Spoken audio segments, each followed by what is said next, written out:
Baik, bismillahirrahmanirrahim. Assalamualaikum warahmatullahi wabarakatuh. Waalaikumsalam warahmatullahi wabarakatuh.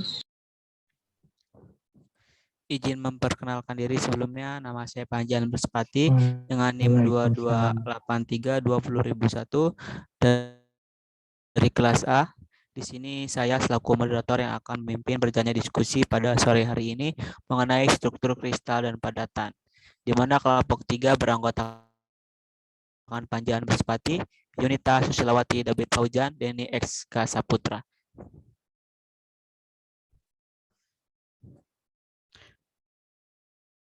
Mohon konfirmasi teman-teman, apakah slide-nya berjalan? Iya, berjalan. Baik, untuk referensi yang dipakai pada diskusi kali ini yaitu Muhammad STMENG, Reza Putra STMENG di tahun 2014 dengan bahan ajar, bahan teknik Aceh, Fakultas Teknik Universitas Malikus Saleh, jurusan Teknik Mesin. Selanjutnya ada yang ditulis oleh Semalman R.E dan RJ Bishop di tahun 1999 dengan judul Metalurgi Fisik Modern dan Rekayasa Material yang diterbitkan oleh Erlangga di Jakarta. Baik, selanjutnya masuk pada sesi pertama yaitu penyampaian materi. Silakan kepada Yunita untuk menyampaikan materi untuk pertama kali. Silakan. Baik, terima kasih moderator. Di sini saya akan menjelaskan tentang pengertian kristal. Material kristal adalah material padat di mana atom-atomnya tersusun dalam susunan yang berulang dan periodik. Pada dimensi yang besar yaitu atom-atom berada pada kondisi keteraturan jarak panjang. Untuk material non-kristal atau amorphous, keteraturan atom jarak panjang tidak muncul. Contoh kristal yang sering dijumpai dalam kehidupan sehari-hari adalah batuan intan dan batuan lainnya.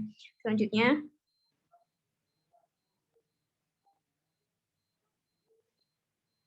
secara konseptual, kristal mempunyai ukuran yang tidak terbatas. Kristal real mempunyai ukuran yang terbatas dan mempunyai permukaan. Kedudukan atom-atom pada kristal setara atau ekuivalen. Setiap atom dikelilingi oleh atom-atom yang sama, dan kalau terjadi pergeseran atom-atom ke posisi atom di sebelahnya, tidak dapat dibedakan secara struktur sebelum dan setelah terjadi pergeseran atom-atom. Dengan kata lain, kristal mempunyai simetri translasi, yang artinya kristal itu adalah zat padat yang memiliki simetri translasional. Selanjutnya,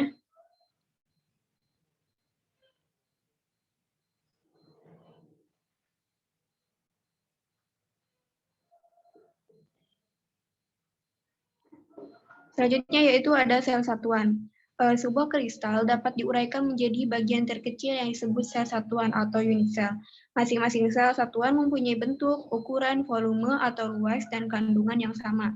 Masing-masing sel satuan mengandung satu atom atau titik isi. Jumlah atom atau titik isi pada satuan sel satuan tidak selalu harus satu, tetapi dapat lebih dari satu bergantung pada bentuk isi kristal yang ditinjau. Sel satuan yang mengandung satu atom atau satu titik isi disebut sel primitif atau primitive cell. Selanjutnya saya kembalikan ke moderator. Baik, terima kasih kepada Yunita yang telah menyampaikan mengenai materinya. Akan dilanjutkan oleh Susi. Kepada Susi, waktu dan tempat dipersilakan.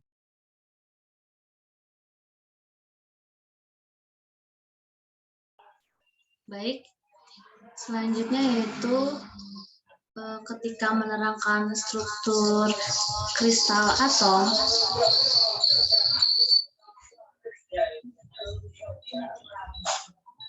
atau ion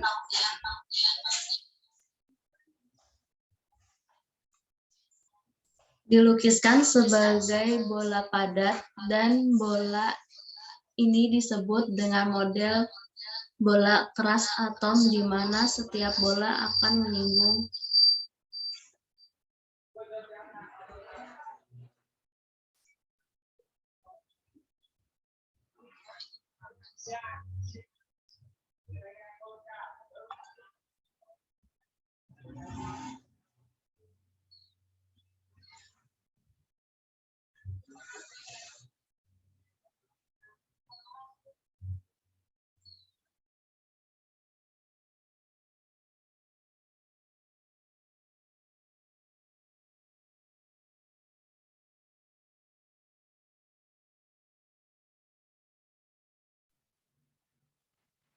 akan menyinggung bola terdekat. Susunan atom pada kristal padat memperlihatkan bahwa sekelompok kecil atom membentuk pola yang berulang. Karena itu dalam menerangkan struktur kristal lebih mudah untuk membagi struktur ke dalam satuan kecil yang berulang yang disebut sel satuan. Sel satuan pada sebagian besar struktur kristal berbentuk jejer genjang atau prisma yang mempunyai 3 set permukaan yang sejajar, di mana di dalam hal ini sebuah kubus. Selanjutnya,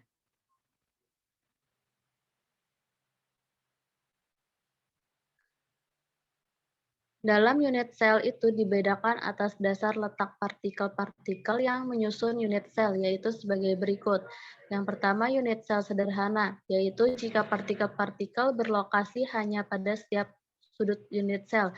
Yang kedua, unit sel berpusat badan, yaitu jika partikel-partikel berlokasi pada setiap sudut dan berpusat unit sel. Yang ketiga, unit sel berpusat muka, yaitu jika partikel-partikel berlokasi pada sudut-sudut dan pusat muka unit sel. Yang keempat, unit sel berpusat alas, yaitu jika partikel-partikel berlokasi pada sudut-sudut dan pusat alat unit sel. Selanjutnya, Mohon maaf sedikit memotong teman-teman mengenai sel satuan. Jikalau ada teman-teman yang ingin mempertanyakan sesuatu atau diskusi tentang hari ini mengenai sel satuan ataupun ada mengajukan pertanyaan, silakan untuk teman-teman yang memiliki pertanyaan sebelum dilanjutkan kepada materi selanjutnya. Bagaimana? Apakah ada yang ingin mengajukan pertanyaan? Moderator izin bertanya. Baik, silakan Yunita langsung saja berikan pertanyaan. Baik, tadi kan kita membahas tentang sel satuan ya. Ada satu pertanyaan yang ingin saya pertanyakan, yaitu di mana letak bidang lain yang mempunyai 3 atom tambahan pada sel satuan? Terima kasih. Baik, terima kasih Yunita untuk pertanyaannya. Tadi Yunita bertanya di mana letak bidang lain yang mempunyai 3 atom tambahan pada sel satuan. Untuk teman-teman yang punya jawaban mengenai diskusi yang mengenai pertanyaan yang dilontarkan oleh Yunita, bisa langsung menjawab. Izin menjawab untuk pertanyaan Yunita. Oh, oke, baik, silakan David berikan jawabannya. Menurut saya, di mana letak bidang lain yang mempunyai 3 atom tambahan pada sel satuan itu terletak pada antara 2 bidang, yang diantaranya yaitu bidang atas dan bidang bawah. Dan 6 atom ekuivalen dipunyai oleh setiap sel atom di sel satuan, maksudnya seperti itu.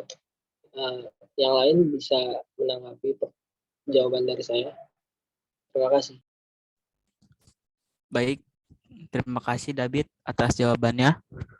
Dikembalikan kepada saudari Yunita untuk pertanyaan yang tadi disampaikan sudah memiliki jawaban, yaitu di mana terletak antara 2 bidang, di antaranya yaitu bidang atas dan bidang bawah, dan 6 atom ekuivalen dipunyai oleh setiap sel satuan.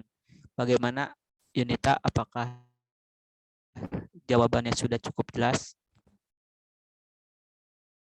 Baik, moderator jawabannya sudah cukup jelas. Terima kasih. Baik, silakan kepada saudari Susi untuk melanjutkan materi yang ingin disampaikan. baik, selanjutnya yaitu ada sistem kristal ya. Jika dilihat dari geometri sel satuan, ditemukan bahwa kristal mempunyai 7 kombinasi geometri yang berbeda pada sebagian besar logam. Struktur kristal yang dijumpai adalah kubus pusat sisi, PCC atau face center kubik, kubus pusat ruang, BCC, body center kubik, dan tumpukan padat heksagonal, HCP, heksagonal prospek, beberapa logam, dan juga non-logam. Bisa mempunyai lebih dari satu struktur kristal. Fenomena ini disebut polimorfisme. Jika kondisi ini dijumpai pada bahan padat elemental, maka disebut allotropi. Selanjutnya dikembalikan kepada moderator. Terima kasih.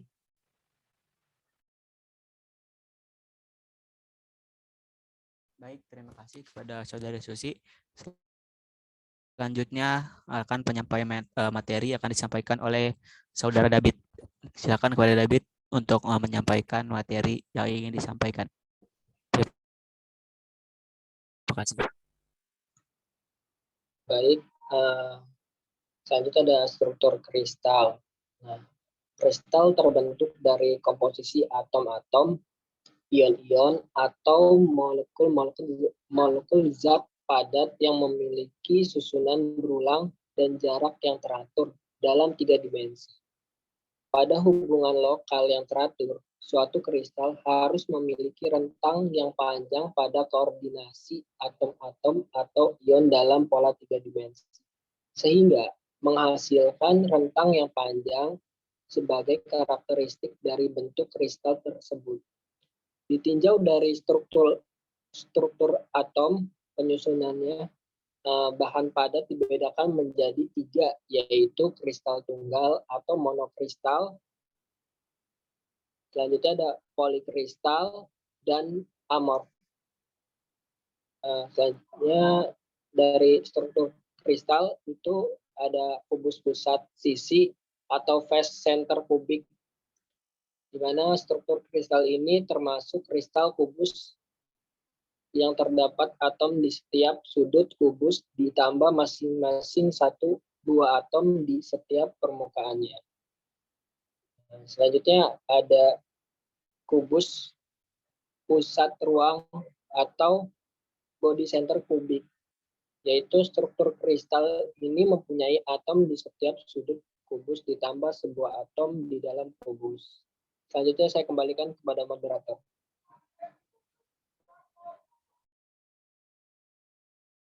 Baik, terima kasih kepada Saudara David yang telah menyampaikan materi mengenai struktur kristal tadi, ada kubus pusat ruang dan yang lainnya. Selanjutnya akan dilanjutkan oleh Saudara Denny untuk menyampaikan apa yang ingin disampaikannya. Ya, terima kasih. Yang ketiga ada tumbukan padat hexagonal. Hexagonal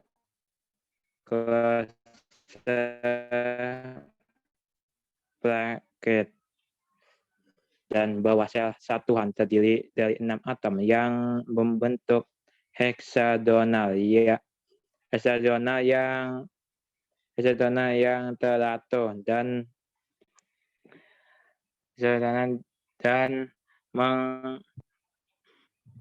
mengelilingi sebuah atom di tengah-tengahnya. Lanjut.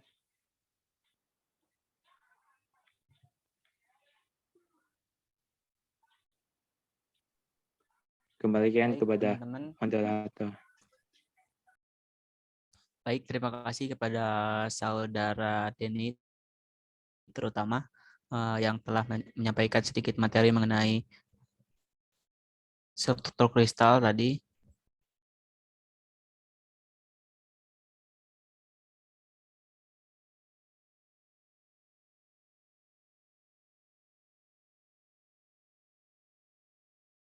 Baik, terima kasih kepada Saudara Denny.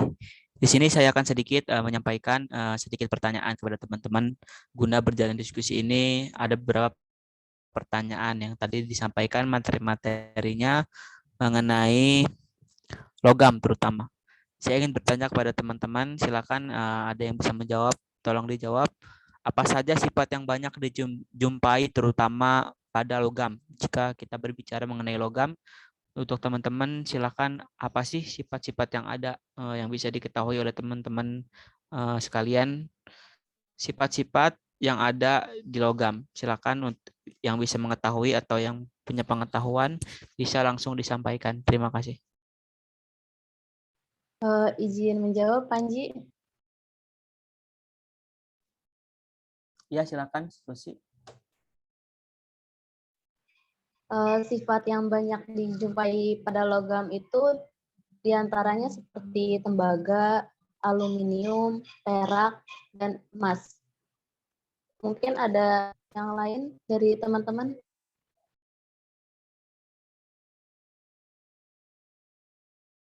Dirasa saya jawabannya cukup. Moderator, bagaimana? Oke, tadi untuk pertanyaan saya rasa cukup untuk jawabannya. Terima kasih terutama kepada Susi Susilawati yang sudah menjawab pertanyaan yang tadi saya lontarkan. Baik, untuk